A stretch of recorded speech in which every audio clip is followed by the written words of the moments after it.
You wouldn't know just by looking at it, but this is one of the biggest battlegrounds of the India-Pakistan conflict. Kashmir's long and complicated history dates back to 1947, when Britain divided its former colony into two parts, a Hindu-majority state, India, and a Muslim-majority state, Pakistan. To understand why India and Pakistan have the relationship they do, you really do have to go back to partition. Michael Kugelman is a D.C.-based South Asia analyst.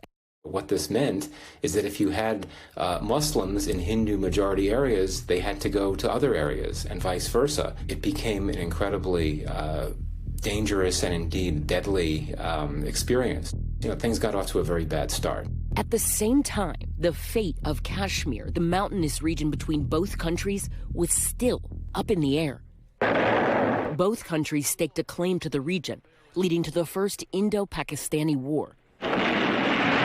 You essentially had a case where the leadership in Kashmir ended up signing what was called an accession treaty, which essentially entailed it reverting to Indian control.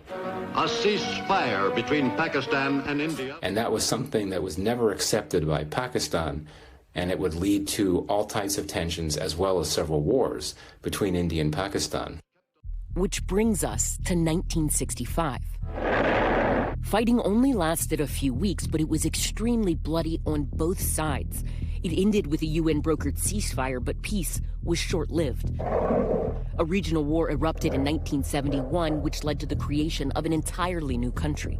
East Pakistan is as much a part of the country as is West Pakistan. If you look at what happened in that war, you had a significant amount of Pakistani territory that became a new state. I mean, you essentially had a movement, an independence movement in East Pakistan, which was backed by India, and it resulted in the new state of Bangladesh. When the fighting came to an end, both countries signed a treaty known as the Shimla Agreement. It essentially set the border that is in place now, the border that is known as the line of control, but it's a disputed border. It divides the two Kashmirs.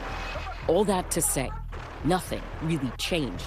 In the decades that followed, the disputed region fell victim to militant uprisings, terrorist attacks, and controversial elections.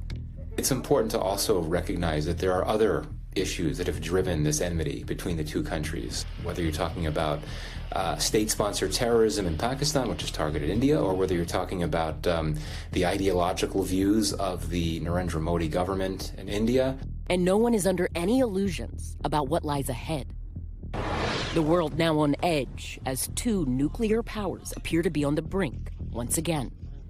Thanks for watching. Stay updated about breaking news and top stories on the NBC News app or follow us on social media.